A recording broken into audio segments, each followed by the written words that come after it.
And welcome into Upside Sports Talk with your host, Michael Walt. Appreciate you guys joining us today. Starting a new show today. We're going to discuss all four major sports that are out there and quite a few other stories as well. NCAA tournament is about to get started. Not a huge college basketball fan, but the tournament is always something fun to watch.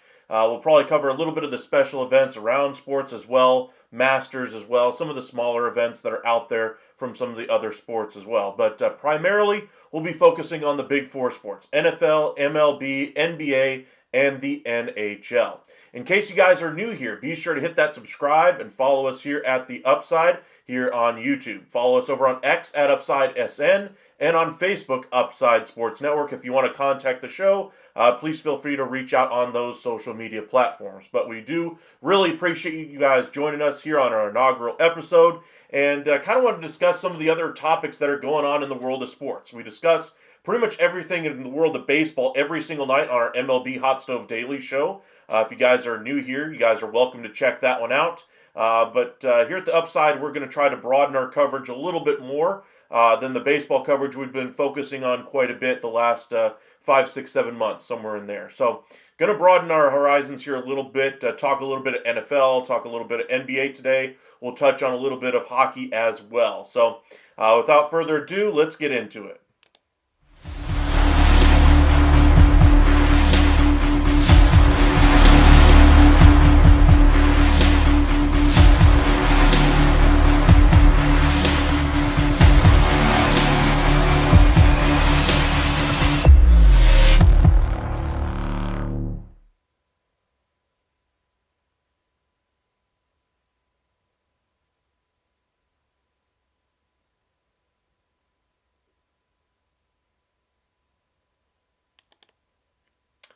Alrighty, so there's quite a bit to get into. We'll start with the NFL, with NFL free agency officially underway.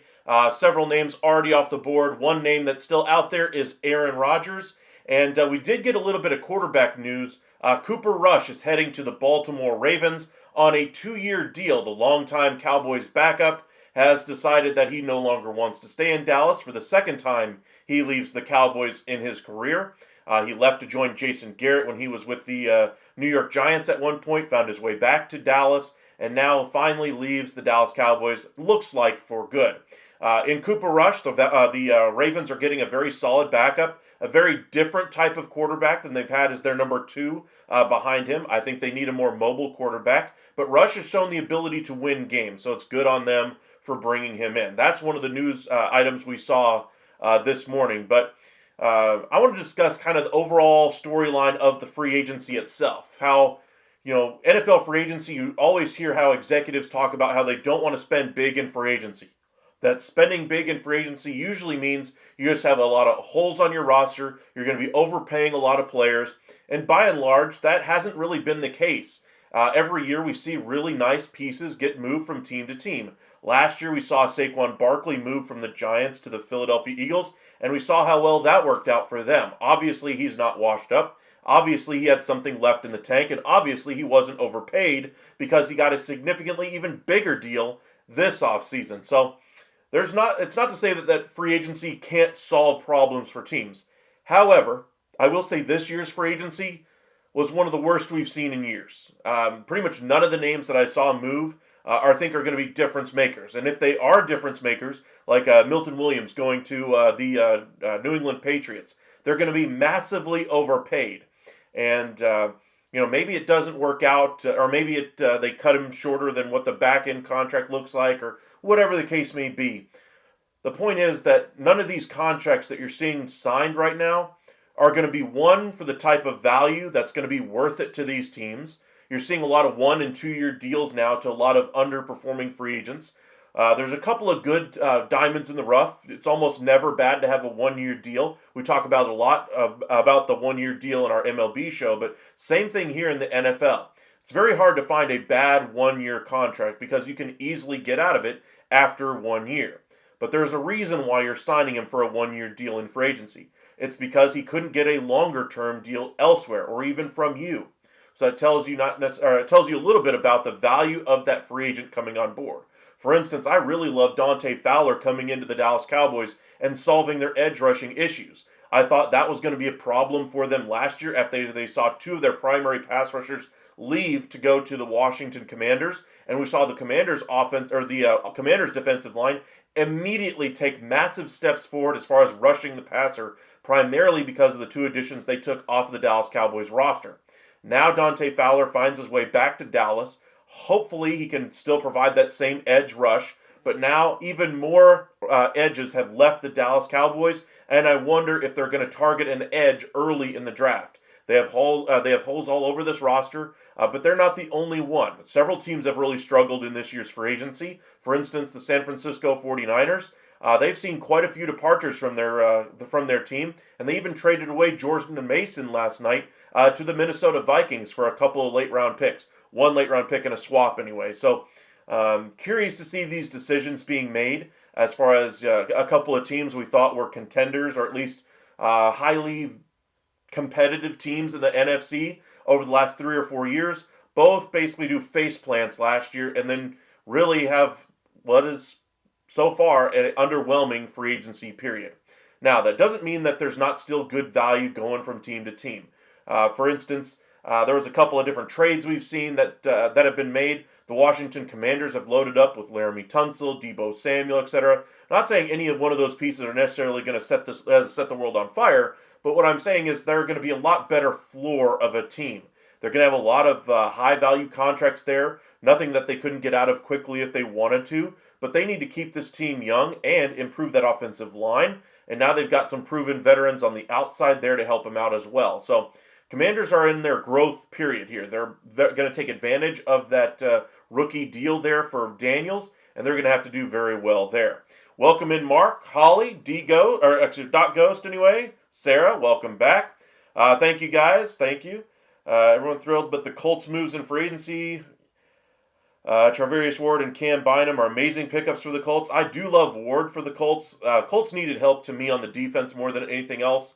I do love the competition that they're bringing in Daniel Jones for Anthony Richardson, because I think they're kind of setting the floor here for Anthony Richardson. Hey, man, it's time for you to put up or shut up. Either you're going to outperform Daniel Jones by a mile, and you're going to win the job going away, and you're going to prove to everybody that you have the mental fortitude to handle the position, or you're not, and Daniel Jones is going to push for your job, and maybe he takes it. He does have NFL experience as a starter. Maybe he learned some things under Kevin O'Connell in the Minnesota Vikings system. Maybe he's a better quarterback. If he is, in either event, we now have our long-term answer as far as Anthony Richardson goes. You might not have your answer as far as a quarterback, but you'll at least have found a decision with Anthony Richardson, and that's what you want to know. You want a direction as a franchise. So This is the year where it make or break season for both of those guys. If one of those guys seizes the opportunity above the other one, I imagine they'll run with that guy for the remainder of the season. I don't think it's necessarily a situation where you say, hey, Daniel Jones, if you come in there and you're neck and neck with Anthony Richardson, you get the job. However, I do think they're going to give Anthony Richardson a slight edge early in camp, primarily because he's the incumbent, but he's going to have to earn it, and he's going to have to keep earning it with his play on the field during the year. That's where their season is going to be headed. Some other things that kind of caught my attention around the NFL that I just wanted to kind of discuss with you guys. There's a lot of teams out there that I think are not realistic with their chances. And speaking as a Dallas Cowboys fan, I think our fan base is more than delusional when it comes to when it comes to the Dallas Cowboys. When it comes to the front office, though, usually teams have a pretty good eye for where their teams are at. With Jerry Jones, obviously that's a very different sentiment, but keeping the Cowboys discussion to the side, let's look at the Jacksonville Jaguars. Mac Jones leaves in free agency. You got Trevor Lawrence, who's basically been anointed the king there for all intents and purposes. And what has he really done on the field each of the last 4 seasons? His best season was arguably his second season. The first season after Urban Meyer leaves, Doug Peterson comes in. That season looks great. And then the last couple of years just have been falling flat on their face. I'm curious to see what their answer is going to be after this upcoming season if he continues to struggle, if they'll finally realize that maybe Trevor Lawrence isn't the long-term answer at quarterback. And they're not the only one in this boat, however. For instance, the Cleveland Browns continue to try to patch over that quarterback position, and you got to hand it to Stefanski for maintaining a very high level of production with whoever they're able to pick out of the roster to play quarterback that day. Organizational failure for Deshaun Watson, that goes without saying. Joe Flacco was very good for them. DTR, obviously, not exactly NFL quarterback, but they've made it work with what they've had to work with. And now they're trying to talk about bringing in a Russell Wilson or somebody along those lines, experienced quarterback to keep this thing afloat. They have a chance here. They had a chance anyway before Myles Garrett signed that extension to really remake this roster and do it really well. Of course, they'd still be on the hook for Deshaun Watson for about 2 more years. And that's fine. Maybe you just go ahead and bottom out this year. That's 1 year, that contract that you're eating. And then next year will be the final year that you really have to worry about that deal. If you had chosen to go that route, you probably would have gotten a massive trade return for Myles Garrett. Now, instead of him being traded, you look at Micah Parsons for the Dallas Cowboys. He's the guy that I think will probably get an extension next. If he doesn't, the return that you could get for Myles Garrett, 2 first-round picks, maybe a decent pick after that, could very well be the return Micah Parsons get for the Dallas Cowboys. I don't think they'll trade him away, even though I think they should have. I think the Cowboys should have pushed the reset button a little bit on this roster. Dak Prescott included. Maybe you could even have traded him to the Cleveland Browns and figured out things there. But, just kind of working back to the point on Cleveland here, they just keep trying to bring in proven veterans. Somebody who can hold down the fort, if you will. I mean, Joe Flacco looks like a MVP caliber quarterback in Cleveland's system last year. He had some turnovers, of course. That was his bugaboo with the Browns. But that team looked very good offensively with him at the helm. Russell Wilson, I'm not going to say that he's a little bit better than Joe Flacco. I think they're very comparable quarterbacks nowadays. I will say that Cleveland isn't necessarily a Super Bowl favorite, even with that roster as currently constructed, as deep as it is. I think this is a chance for them to get out from underneath the era of Deshaun Watson. And yes, you have a prolific defender in Myles Garrett. But at a certain point, you need to pick a direction. Are you going to be 11-6 going into the postseason? The first or second wild card, get bounced in the first round, maybe push to the second round at best? Or are you going to realize, hey, maybe this isn't a Super Bowl roster. We need to retool this thing and keep it going. Now, don't get me wrong. The playoff money for these owners has got to be great for them and for their pocketbooks. But I just wonder if there could be a different solution for these teams going forward.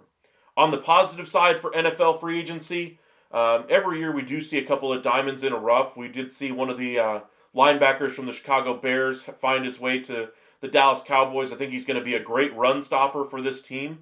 They really need some run defense there in Dallas. They've really missed that the last 3 or 4 years. And maybe, just maybe, they've solved that. but they're more limited linebackers that they brought in. Kenneth Murray is better as far as an athletic player, really struggles with consistency and coverage, and that's what he's brought in to do. I wonder how that one's going to age. The linebacker that they brought in, I forget his name, from Chicago. For some reason, it's just slipping my mind. But he's a one-dimensional player. Plays in front of him. Maybe he'll be an edge rusher of sorts for the Dallas Cowboys. He does rush the passer fairly well. But, there are some good stories to take away from NFL free agency or the NFL offseason as a whole. For instance, the Minnesota Vikings, I love what they've done here. They basically had the option to bring in Aaron Rodgers this offseason and kind of set their organization up for a 1 to 2 year runway here. Instead, they said, hold on, Aaron. As much as we know you want to be here, the decision finally rests with Kevin O'Connell. He's going to make the decision as to whether or not he wants to take the risk of a 40-something-year-old quarterback coming in and upsetting his rookie, or his first-year quarterback anyway, who missed the entirety of his rookie season due to injury. Or do they want to go with a cheaper contract, spend a little bit more money in free agency to solve some other holes around that roster, and really keep this thing going on the track that looked like it was working really well last year? Now, of course, Sam Darnold was the quarterback, but we saw the offensive line is really where the issues were for them last year. I hope that they'll solve those in the NFL draft. I don't think they've solved them as of yet. But I do like the addition of bringing back Aaron Jones, and now you have a two-headed monster back there with Jordan Mason. If things don't work out with Aaron Jones after this season, they can easily cut him, and Mason takes over as the starter. I'm sure they'll draft somebody as well. But the Vikings are set up very well as far as the weapons they have on the outside for a rookie quarterback to deal with. I think the addition of Jordan Mason gives them a between-the-tackles runner to go along with Aaron Jones. That way they will always have a strong running back on the field with a young quarterback. That's exactly what you want to have to kind of allow that quarterback to ease into the system here. Remember when Dak Prescott took over the helm for the Dallas Cowboys, they had a rookie in Ezekiel Elliott that was, they were in that Rookie of the Year race, 1 and 2, pretty much the entire season, the two of them. The reason why Dak Prescott was able to get so comfortable is because what Zeke Elliott did for him on the field. We could see something similar there in Minnesota with Aaron Jones and Jordan Mason now coming in. Of course, you have Jay Jettas on the outside. Hawkinson should be healthy, etc. You have some nice pieces there with Addison and company at the wideout spots. But Vikings are a team I think did the smart thing here and not cave to a veteran like Aaron Rodgers, who's looking for 30-something million this offseason. I think the Giants are probably one of the most likely teams for him. We'll have to see how this thing works out for him. Pittsburgh, I know, is one of the favorites there as well. We've seen Justin Fields go to the New York Jets. How often do we see them be the solution for a failed quarterback at another spot? They are not known for developing quarterbacks, I'll put it that way. But maybe Justin Fields learned something last year and didn't want to go through the process of what Pittsburgh put him through last year and wants to kind of start fresh there in New York. Let's see here. You do like Miles Sanders and Fowler pickups for Dallas. I like the Fowler one. I don't necessarily care one way or the other about Sanders. I just don't think he has a whole lot in the tank. I think Dallas would be better off going with two rookies and maybe a proven between the tackles runner more than two pass catching, speed running backs anyway in Javonte Williams and Sanders. You're right there, Sarah. Trevor Lawrence has not looked great. You like the pickups for Fries and Kelly for them. They also have Hargrave. I do like Kelly. I will put that one. All right. I just saw something pop up on my screen. Let me just see what that was. Oh, okay. This is going to be a great game, by the way. Dallas Stars was the Colorado Avalanche at 2:30. Stars did not look good on Friday night against the Winnipeg Jets.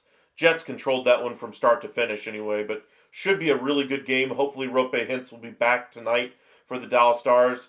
But before we kind of move on to the NHL talk, I did want to talk a little bit about the NBA and about how the trade really affected the landscape of the NBA, not just for this year, but probably for the next decade or two.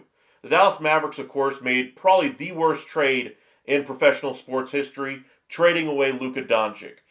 In case you've been living under a rock anyway, 25-year-old superstar gets traded for a 31, 32-year-old, often injured, all-star player, a young player, and a first-round pick. basically trading away their entire franchise. And the reason that they gave was that this allows them to win right now. Well, I'll let you guys take a hint, or take a guess anyway. How well do you think the Mavericks have been playing since then? Not very well. Pretty much everybody's been injured. They're on the brink of having to forfeit games due to the number of players that are injured. They have no room to sign anybody, so they can't cut anybody and then sign him anyway. The guys that they have available on two-way deals are about to run out of games to where they would be available. So hopefully they get a couple of their guys back, like Derek Lively, just to at least take some of the pressure off of this roster so that they have enough players on the floor. It's going to be a tough end of this year either way. Mavericks are trying to lose enough games now to be in the lottery. And, with Kyrie Irving going down for the season, Anthony Davis looking like he's going to be down for the remainder of the season, Gafford the same thing, Exum's out for the year, Prosper's out for the year. They have several players that are out for the year right now. And I don't necessarily want to say that the basketball gods are, going after the Dallas Mavericks here, but I will say that injuries that probably are due to usage, that are increased usage that cause more stress on Kyrie Irving, on Dante Exum, among others. Not to say that they would have been injured or wouldn't have been injured if they, had been playing less. I'm just saying by having been on the floor more, they expose themselves to more risk just by being out there. And when you trade away the number one usage player in the game in Luka Doncic, the other usage of those guys is going to go up and injuries happen. This isn't all about injuries, though, for Dallas. This is about what the trade did to the city, to the fan base, to the entire league itself. I think that the league had to take notice that they basically gave away a young, talented player from the fourth largest media market in the United States and gave him to the Los Angeles Lakers. And sure, the league probably shouldn't have stepped in here. There's nothing that says that they should have stepped in here. But at a certain point, someone has to go into the room and say, hey, are you sure you're doing the right thing for your team? Now, of course, we're not always going to agree on what's best for a team. But at a certain point, just getting more voices in the room would be a lot better to weed out these poor ideas. There's a reason why bad things happen in the world from time to time. And it's because nobody talks about it. Nobody does anything about it. We sit there in silence. We're oblivious to it. Once we learn about something and we talk about it, we can usually find a way to avoid the bad thing from happening in the first place. Not just talking about basketball, but sports, life in general. So just having, quote, a marketplace of ideas. Best ideas rise, worst ideas fall. Does that always work? No. But in general, if you have a really smart idea of how to create the best lasagna in the world, and you think putting, a pound of sugar in it is the best thing in the world, float that idea by a few people. Try it a little bit. Does that work? I would say no. Trading away Luka Doncic and getting back 3 magic beans. Float that by somebody else in your own organization first. If you're worried about word getting out, do it right before you do the deal anyway.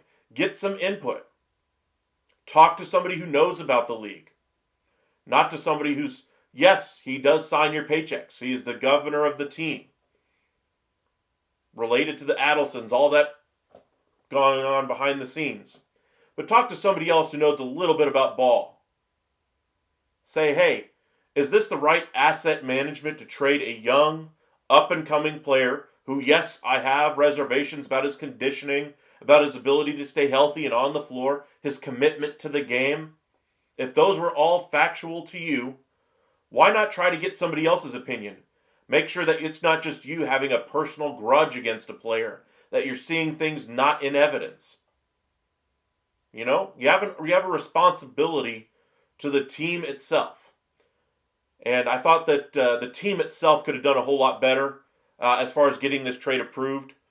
Maybe the way that they get trades approved at the NBA level could be adjusted here. Of course they have to submit the trade. It has to be agreed to on the both sides, the Mavericks and the Lakers. But who exactly has to sign off on it? Is it the general manager himself? He can go rogue against the wishes of an owner. If he says, no, I don't want to do the deal, he's the only person in the organization that says, yes, I want to do the deal. So because he submits the trade call, it goes through? Or does there have to be layers to this thing? The ownership have to get involved on trades? Do they have to have another, the president of basketball operations, the guy above the general manager, be able to sign off here as well? That way it's not just one voice making the decision here.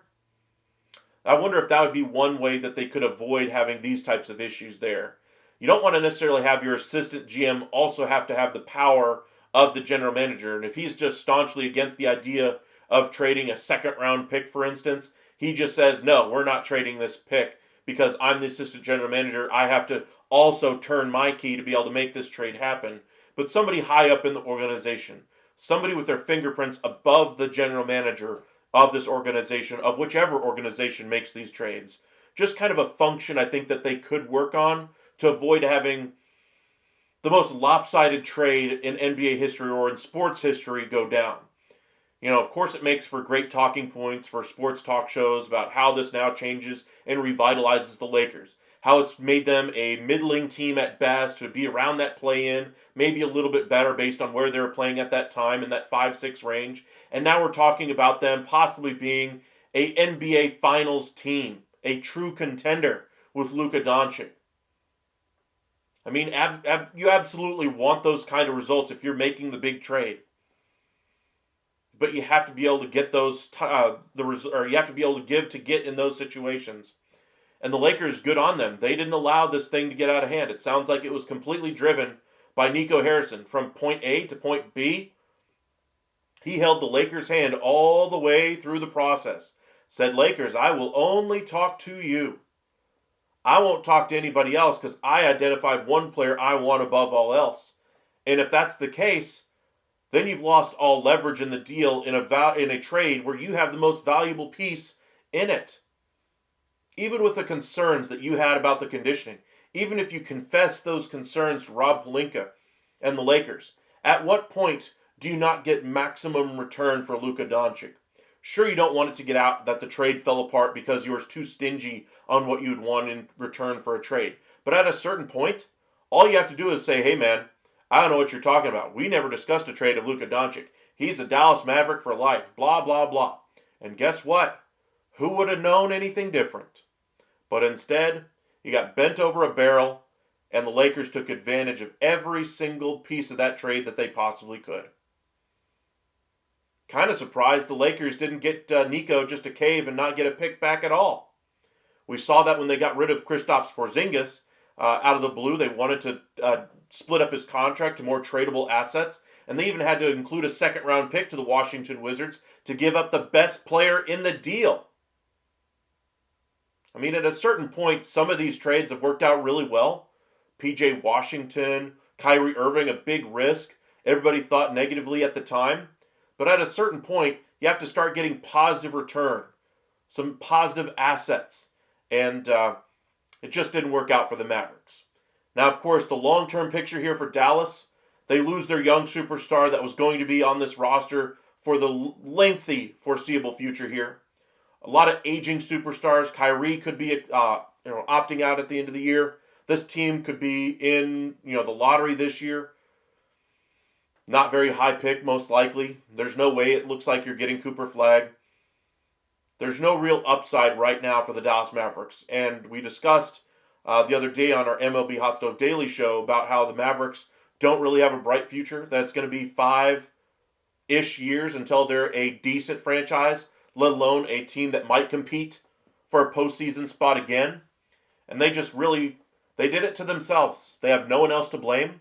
They completely alienated a complete and total fan base, an organization that was built on loyalty. You remember when Dirk was first on this team, they traded everybody on that roster pretty much every single year up until the final couple years before they won the title. In 2009 was the first time they really tried to keep that team together after they brought in Jason Kidd. They kept that team together through 10 and 11, adding small pieces here and there just to finish out that championship roster. And they finally got it done. Dirk won his NBA Finals championship, and they got it done. But at a certain point, they went away from that loyalty. They had to change things up again. Right after the championship, the CBA that was coming in, Mark Cuban thought it was a smart idea not to bring back a same championship team, saying you can't keep this team together with the new rules in the CBA. And while he might have been right long term, the decision at the time to not bring back a championship roster was a complete miss. And it was a blowout on Christmas Day, right after they won the NBA Finals. The Miami Heat just ran up and down the floor on Dallas. And now an organization that was once built on that same loyalty with Dirk, on that statue they have that phrase, loyalty never fades away. Loyalty is now gone in Dallas, and an organization that was looking forward to having another 20 years of Dirk, another 20 years of Luka, kind of like how the Green Bay Packers go from Brett Favre to Aaron Rodgers, now to Jordan Love. Just that lineage of great quarterback play is, through the years, some better than others, of course. But the Mavericks had their next guy ready to go. And now it's going to be a while until that next impact player comes into town and changes the future for the Mavericks. All right. As far as, what other some stories to kind of catch up on around the NBA, we're really seeing the Boston Celtics come into their own. Peyton Pritchard and Derek White had 40 points each in the same game. That's incredible for two players that are not considered their stars. Drew Holiday, Jaylen Brown, Jason Tatum, Kristaps Porzingis. That's a really strong roster in a tough Eastern Conference. And a tough Eastern Conference at the top, specifically with the Cleveland Cavaliers. They're on a heck of a winning stretch right now. On the Western Conference side, the Thunder have been the best year all year long. And the only team that really gave them a run for their money this year was the Dallas Mavericks before the trade of Luka Doncic. Once they traded him away, really the team kind of spiraled from there. And now there's nobody that really pushes the Thunder right now. And I think they're going to coast all the way to the Western Conference Finals. Once they go up against a Luka Doncic team in the Los Angeles Lakers, I wonder how they will respond. But they seem to respond poorly to size. Lakers don't really have a lot of that. So Lakers, I think, are going to have a tougher task of taking on the Thunder than what Luka and the Mavericks had at that time. So I think the Thunder right now are my pick to get to the NBA Finals. They're just looking like they're on a great run right now. If you watched a little bit of the NBA the other night anyway, we saw Cade Cunningham get ejected after 2 technical fouls late in the third quarter. Don't really want to talk too much Pistons on this show, but it caught my eye how the referees, anyway, they have been getting a little bit more cocky with how they handle the better teams in the NBA. You do get more preferential treatment if you're a star, if you're the winning team, or if you're a winning team in general. If you're the Detroit Pistons, you've been bad for a period of time now, and to a certain point, I get how you're not getting the whistle, etc., but at a certain point, you need to have some respect for the competition itself, and it was pretty egregious. I do agree with J.B. Bickerstaff, even though he's going to get probably a massive fine, maybe even a suspension after his comments that he said after the game. But I don't think we'll ever hear a public apology from the referees about how that game was handled. But to say it was not handled well is a bit of an understatement. They've been carrying some underperforming referees this year. I know there's a lot of the whole DEI stuff going on, politics, and I don't think that has anything to do with it. I just think they're having a change of all the older heads in the referee game going out, trying to bring in a lot of new, young talent, and it's just not there yet. And we've seen that time and time again this year. And if these guys are not performing, instead of trying to stick with these guys and hope they learn from their mistakes, which is fine for the first couple of times it happens, this is not the first or second time with this same group of referees. And at a certain point, you need to make some changes here. So we'll see if the NBA does. I think that's kind of the bigger picture issue there, is how the referees continue to grow as they change over their group that they're working with right now. All right, let's talk a little bit about the NHL. I know Dallas Stars fans are really excited about Mikko Rantanen coming into town, excited to see what he has to bring. I'm curious to see if he's actually going to be healthy, or if Roope Hintz is going to be back in the lineup.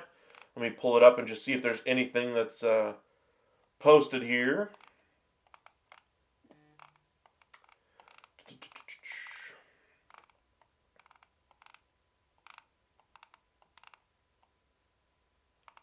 It'll be Mikko Rantanen's return to Colorado, his first time, and it'll be as a Dallas Star. Kind of if you're an Avalanche fan, kind of the worst case scenario, probably your third best player gets to go to your division rival for the next 8 years. It's going to be a rough one there. Here's the standings in the Central. Now with the Winnipeg taking what seems like an insurmountable lead right now, even with 2 games in hand for the Stars, I don't think they're making up a 10-point gap here with only 17 games to play. I think even if Winnipeg falters here, I think Dallas has too much room to make up now after losing that head-to-head battle. Of course, they have another head-to-head coming, but I just don't think they're going to get there. Now, for Colorado, Dallas still has 2 games in hand on them. It's about a 3-point gap there. It is manageable. So if Dallas does go on a poor streak here, the Avs could easily jump up to that 2 spot. But I think the standings that you see right now in the Central are about where it's going to be. In the Pacific, kind of jostle around the Kings and Edmonton, but I do think the Vegas Golden Knights will get the 1 seed. In the wild card, I would guess Minnesota likely still holds on to that first wild card spot. I'm still leaning Calgary to get that second one. I just think they're too good of a team right now, too consistent of a team compared to to Vancouver. I just don't think their offense is consistent enough. But looking at this Dallas-Colorado matchup, that's worthy of a Stanley Cup final right there. They are both that good of a roster. The changes that Colorado made, I think, are impactful. It's going to take time for them to fully play the way I think that they should, but they are looking good so far. I just wonder, how far the Dallas Stars can really go with the injuries that they have right now. If Rope is going to miss, say he does miss today and misses another game or 2, does this Dallas Stars team tumble down to the 3 spot? Do they get Sagan back in time? Do they get Miro Heiskanen back in time to make a run in the Stanley Cup playoffs? Or are they going to be without those guys? And the trade deadline acquisition of Mikko Rantanen ultimately falls flat on its face, and then you have no first-round picks for the next 3 years and limited cap flexibility to bring back Duchesne and Ben. But looking at the rest of this year, there's no reason to really not think that this team is ready to win right now. Even without those pieces, they should still be very competitive in a series against the Avalanche. And it does look like Sagan will be back before the end of the season. Rope Hintz is on a short-term injury right now. He will be back. But for me, defense is really where it's at. Having a guy like Miro to take on that top line of Nathan McKinnon will be very valuable for them. And we'll have to see how this Dallas Stars team is able to respond to some of the pressure that they're going to have here. But they're a really good roster. They are my pick to get to the Stanley Cup final. They've been there to the Western Conference final in 3 of the last 4 years, I believe. Got to the Stanley Cup final once against the Tampa Bay Lightning and got trounced. That was in the COVID-shortened year. It's been 5 years now, and the Dallas Stars are still a very highly run team. Unlike the crosstown rivals, or the crosstown, or in-city rivals anyway, with the Cowboys and Mavericks in the same media market. Jim Neal is definitely the best general manager out of those 3. And then, of course, the Texas Rangers with opening day coming up. Got to get excited about that one with Jacob deGrom looking healthy, looking strong going into the season. Just open to see if there's any news here on Rope Hintz.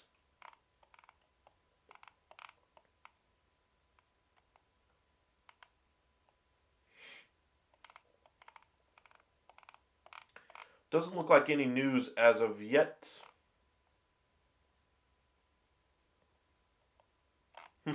Colorado fans still feeling in their feelings about the trade of Mikko Rantanen to the Hurricanes, and then still finding his way to Dallas.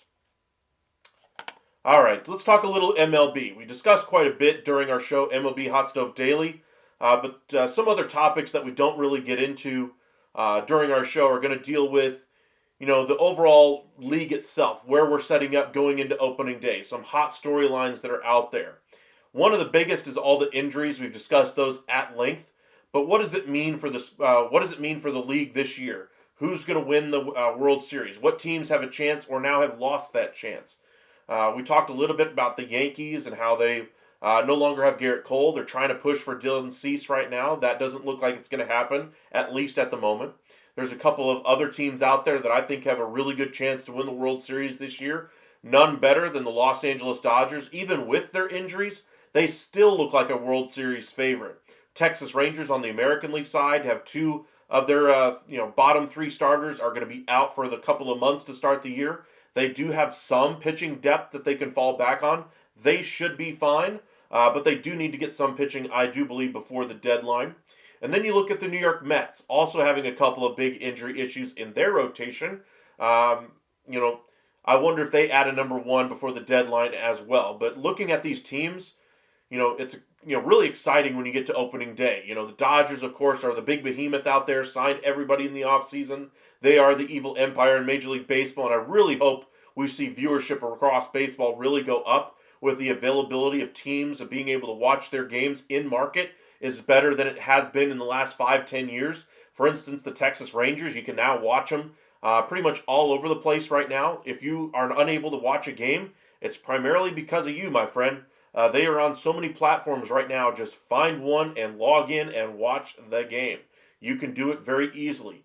In fact, here at the Upside, we're actually going to be covering some live games for you. So be sure to hit that like and subscribe, and we'll be sure to do something for you guys early in the month as well.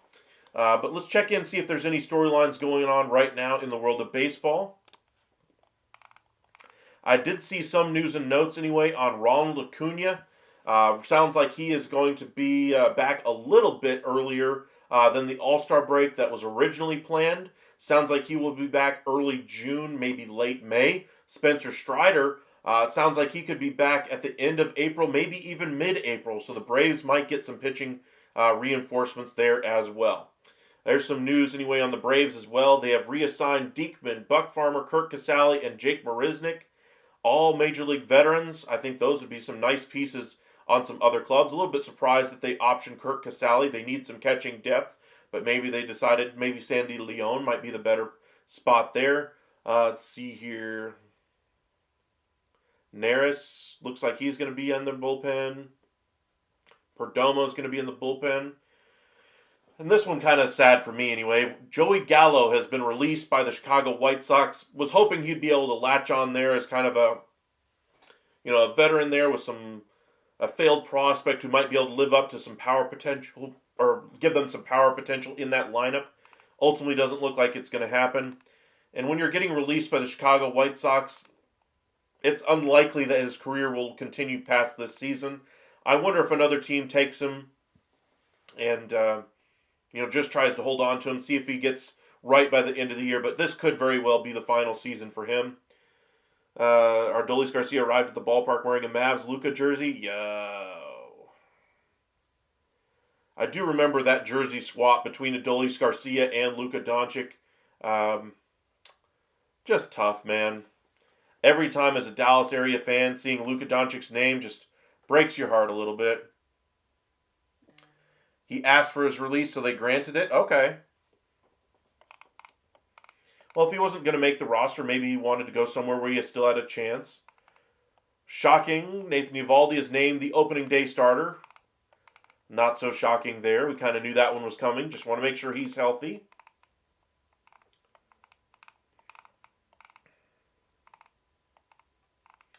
Jim Bowden had a really good tweet earlier today. Let me see if I can pull it up for you guys. There it is. Some guys who had some really strong springs. Robert Hassel, who's really struggled with the bat after the trade from the San Diego Padres in that Juan Soto deal. Looks like his bat is finally coming around. 17 for 43. He's got a bright future. PCA for the Cubs, taking over there in center. Going to be one of their best players this year. 14 for 27 so far. Ellie De La Cruz, 14 for 31. Rhys Hoskins for the Milwaukee Brewers has 6 homers. Wallner, who's going to be the leadoff hitter for the Twins this year, has 5.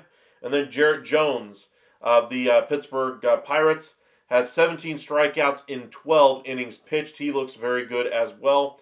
But again, take spring training stats with a big, big grain of salt here. Only ones I really pay attention to are guys that are coming off of strong endings to the season last year and kind of continuing that progression this year. I also look at some of the younger players here, guys who haven't done it before, that these spring training games actually matter to them. Now, of course, competition is going to step up a notch once they get to the big league level, once they get to regular season games, but it's a good sign that they're at least being able to handle the pitching that they're facing in spring training, getting off to the right start here in the season. We do have the international series coming up anyway with the Dodgers and Cubs. They'll be kind of the opening day before opening day. We're not going to really do a preview show for that one. I do want to do some ranking shows for you guys as we get through the start of the year here. We already started our our spring training rankings. On Wednesday, we will have another ranking show for you, kind of updating where the teams are at with injuries, how they've affected them, and those kinds of things as well. Mookie Betts could be doubtful for that series internationally, but nothing long term. Chris Sale looked really good, 9 strikeouts against his former team. Skullball up to 100 miles an hour already. He looks good.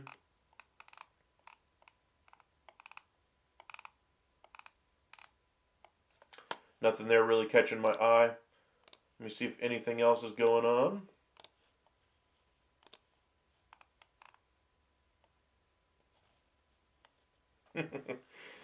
Remember we were talking about the Mavericks trying to field a roster of 8 so they don't have to forfeit a game? Well, it looks like they might just barely have enough on the floor. I mean, look at these two teams. 11 players between the two teams, even warming up. At a certain point, are they just going to have the injured players just come in and stand on the floor and just be like, play 4-on-4 basketball with the other two guys just standing there in the corner playing cards? Man, it's just rough. LeBron out for another week. Yeesh.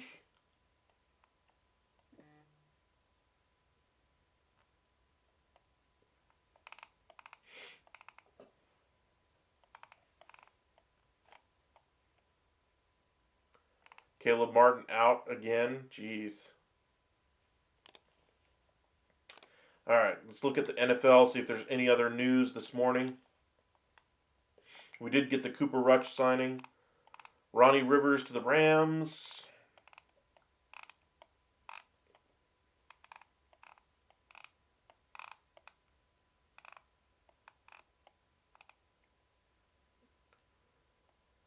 Who could be the new backup for Dak Prescott? Well, it does sound like the Cowboys are looking to draft one in the draft this year. They want to go younger at that spot. So I wouldn't rule out the possibility of the Dallas Cowboys drafting a quarterback early in the draft. Maybe not in round 1, obviously, but if there's an opportunity, if Shedeur Sanders does drop, all the way down, maybe if they trade. I know the Cowboys are looking to trade down this year so that they can have more pick inventory. I think that'd be another way that they could go. And you want to talk about a group that's really set up well.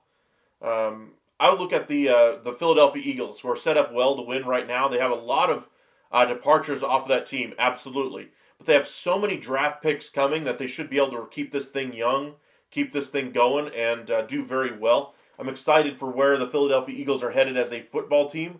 Not that I'm a fan of the Eagles. I just like seeing great play being made. So we shall see. Luke, welcome in your most non-play caller voice. How do you feel about the DONCIC trade? Miserable. As a Dallas area fan, it's one of the worst. It's probably, I'll take this back. It is definitively the worst trade I've ever seen. It's so much so in the negative that it transcends sports. We take pot shots from failing companies and say, hey, at least we didn't trade Luka, looking at the Southwest Airlines debacle where they were raising their prices, getting rid of the bags fly free thing that they've been doing for a very long time, and then they said at least we didn't trade Luka to kind of get themselves out from underneath that public scrutiny, and it worked for them, honestly. It's just, when you look at trades, I like to look at, we do the MLB trade value or baseball trade values website quite a lot. We do the Fanspo trade website a lot for when we do some NBA coverage, talking about, what players would be worth. I know you guys play some 2K or the show or something like that, and you're doing trades all the time. That Luka trade it would have been rejected by the engine anyway in those games. It would have been rejected by pretty much any other front office in the history of professional sports. even if they didn't know anything about basketball at all you'd have to tell them is top 3 player in the NBA, 25 years old, 32-year-old player, injured all the time, top 10 player in the world. And what do you think the answer would have been as far as a trade? Say if Jim Neal had taken over as the general manager of the Dallas Mavericks. He knows nothing about basketball going in. Would he have done that trade? No. And it's primarily his mindset. I am the steward of this organization. While I am here for the next 5 years, for the next 20 years, my goal is to look out for the long-term future and for the entire future of the Dallas Stars. And Nico Harrison looked out for himself in that deal. He made that abundantly clear in his press conference after the trade, that I'm here to win, and I'm here to win while I'm here, not 10 years from now.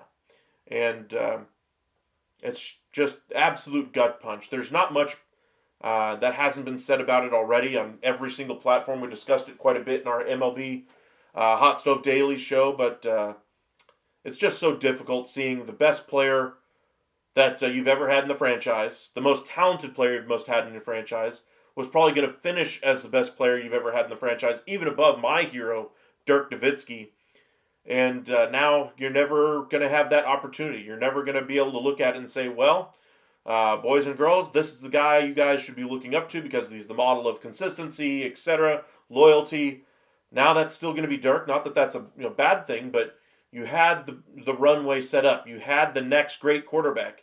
The hardest thing in football is to get a franchise quarterback.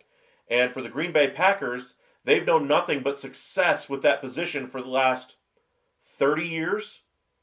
There's not a child in Green Bay who has not known great quarterback play since the moment they were born, if they are 30, 35 years old or younger. That's how good things have been in Green Bay.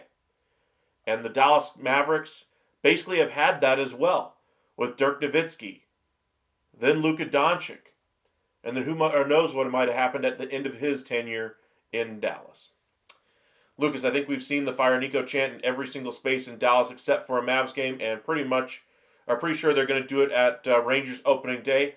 Honestly, I wouldn't be surprised if they bought some billboards around the Rangers ballpark anyway that said Fire Nico all over it, and actually got some televised shots of that during the game, because it is still it's going to be a thing until Nico is gone. I think that's going to be the catharsis that Dallas really needs to kind of move on. Say, hey, all right, Luka's gone. We're going to cheer for him in a Laker uniform. We're going to hope for the best with this Dallas crew that we have. But Nico, you're darn sure not going to be a part of it. You don't deserve to be. You built this roster, absolutely. Good on you for bringing in some of the pieces that are here. But however, all those good things that you did do not outweigh the one catastrophic move that you made that completely tore a city apart. And until he's gone, I don't think the fan base will be able to rally behind the Dallas Mavericks the way that they should as a community.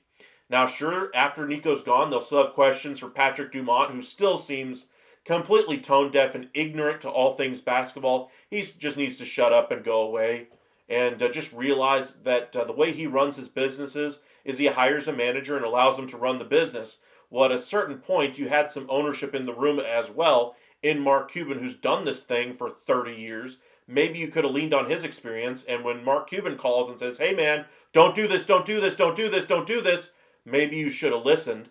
And instead of doing that, he just said, Nico thinks it's a good idea. You're the days gone by guy. We'll go ahead and do what Nico wants to do. He's done well so far. What could go wrong? Well, what could go wrong? You completely alienate a fan base. You decrease your investment vehicle in the Dallas Mavericks. And, it's going to be a long time until Dallas really heals from that kind of wound. Now, I will say Nico, I do think will be gone here relatively shortly. I do think that's going to be coming. I think there's a good chance Michael Finley gets to become the new general manager. I think he also had a hand in the Luka Doncic fiasco there as well. Not that he got the blame for it, but I think he should have been raising alarm bells a lot earlier in this process to Mark Cuban specifically, once it became known to him that they were going to be thinking about doing something like this. But if he was willing to do this and signed off on it himself, he also could be finding himself on the way out as well. But If they want to go outside the organization and hire somebody else with better basketball acumen, might be a good thing for them, but we'll have to see what happens. But I think the first thing that needs to happen for Dallas to heal is to get rid of Nico Harrison. Once we get him gone, then I think we're going to figure out, what this team really has. Do they keep Kyrie Irving? Do they move on from Kyrie Irving? Do they go the full teardown rebuild scenario? Do they try to string this thing together for a couple of years since they don't have their picks anyway? It's going to be an interesting time here in Dallas to see what they do after Nico Harrison is gone. To be honest, I don't think Finley is as dumb as Nico. I don't think he's as dumb as. I do think he was knowledgeable of the deal. And instead of sitting idly by like he does every single game right next to Nico Harrison, I mean he's right next to Nico Harrison. He's the right-hand man. I guarantee you Nico and Michael Finley talked about this scenario in the weeks and months leading up to this happening. And I'm sure Michael Finley was just as frustrated as Nico about the conditioning, the injury struggles, the inability to get him to focus and work on those work habits. I'm sure Michael Finley was part of the reason why this discussion was even being had in the first place. Do I think it would have happened, though, if Nico Harrison didn't make the decision? No. I think Michael Finley would have been wise enough to realize, hey, man, we still got a 25-year-old superstar. And even though I have issues with his conditioning, with everything else that you're talking about, Nico, I agree with you on all those things. I'm not dumb enough to make the decision to trade the most valuable asset in basketball outside of Wemby for a bag of beans. And that's where I think the real miss is there. Lucas, I'd never watched ice hockey before this trade except very occasionally when Czech players played. Now I'm considering watching the Stars more. They did play pretty well against Vancouver. They've played a couple of duds, though, against Edmonton and Winnipeg. But the Stars, right before the trade, actually were playing the best hockey in the NHL. They were that good, but they're missing their number one center right now in Rope Hintz. I hope he's healthy today. In fact, I'm waiting to see if we actually get notification that he is in the lineup or not.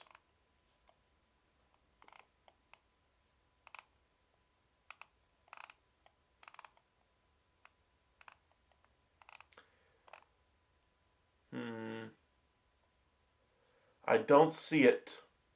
So maybe he's still a game time decision. But he's a real difference maker. He's best friends with Mikko Rantanen on the team as well. I think that once this team is fully healthy, you're looking at a top line that features Robertson on the left wing, Hintz at center, Rantanen on the other wing there. Your second line is probably when Sagan gets back. It's going to be Sagan, Marchment, and Duchesne like it was earlier in the year. I think your third line is going to be Johnston, Ben, and either Dadonov or Granlund. I think Dadonov because they've had so much success the last 2 years with that lineup. And I think Granlund takes over as your fourth line center when fully healthy with Maverick Bourque on the right wing and then Sam Steele on the left wing with Blackwell and Beck going to the bench filling in. Now your defense is where your real issues really begin. Dumba's been playing significantly better, but Bischel hopefully will be back healthy soon. He had an illness is why he missed the game in Winnipeg. I do think that threw a wrench in things defensively for the Stars. But you got to have Miro Heiskanen back. If you don't have him back, I worry about your ability to contain McDavid, to be able to contain McKinnon. But their offense should be able to score enough goals. Ottinger needs to sharpen up his game a little bit. He was playing fairly well in the stretch leading up to the trade deadline, but has not looked good in about a couple of weeks now. He needs to tighten up his game. I thought the off stretch there before the Winnipeg game would have been the right thing for him to allow him to get sharper. Well, he didn't look sharp at all against the Winnipeg Jets, and I just think it's positioning there. I think he overslid and kind of allowed a goal over his right shoulder that to Kyle Connor. That was the second goal in the game. I think if he keeps that goal out, I think the game has a completely different feel to it, and the just-abouts that they had might go in there, just kind of stemming the tide, turning the tide of things, and maybe the outcome would have been different there. I think if he makes that save there, it would have been a different story. But, DeSmith has been playing really well. Is he going to take over as the number one goalie? No. There's a reason why you like a bigger goaltender. You can see things a little bit easier, track pucks a little bit better. But DeSmith, for right now, I think he should be the guy in net for the next couple of weeks here to allow Ottinger to get his head right here, get his positioning right, work with the goalie coach on his positioning a little bit more, and kind of build his confidence in the final 10, 15 games of the season after DeSmith takes some of the weight off of his shoulders here for a couple of starts this week. Let's see here, because the only televised Bruins here in Czech, I don't really want to watch a non-Dallas team, so I never really cared. Now I've arranged VPNs to watch the NHL. That's a good idea there, Lucas. It's kind of what I have to do when I want to watch Canadian television for the trade deadline. Of course, you have ESPN Plus. You can watch some of the TSN coverage there. But if I want to watch some Sportsnet, for instance, of course the NHL Network has that, but I don't have traditional cable or anything like that or satellite. So I do have to do the VPN thing as well if I want to watch something like that. But appreciate you guys joining us. We'll do our weekly talk show once a week on Sundays for now. We'll probably be moving to a 3-time-a-week format as we go along here. If there's some big stories that we want to discuss, we'll do that as well. Or if I have some extra time, we might do some for you guys. But just wanted to kind of get started, and the graphics will be improving on this format as well. But I do appreciate your support. Be sure to hit that like and subscribe, and we'll see you guys again tonight for our MLB Hot Stove Daily. We'll be posting a video later on today, probably about that Dallas Stars game and about the availability of Rope Hintz once we find out. But appreciate you guys joining us. By the way, League Pass in Turkey is like $3 a month. The season's almost over. That makes sense. But $3, that is pretty dang cheap. All right. Appreciate you guys joining us. Stay safe out there. Enjoy your Sunday, and we'll see you guys tonight for MLB Hot Stove Daily.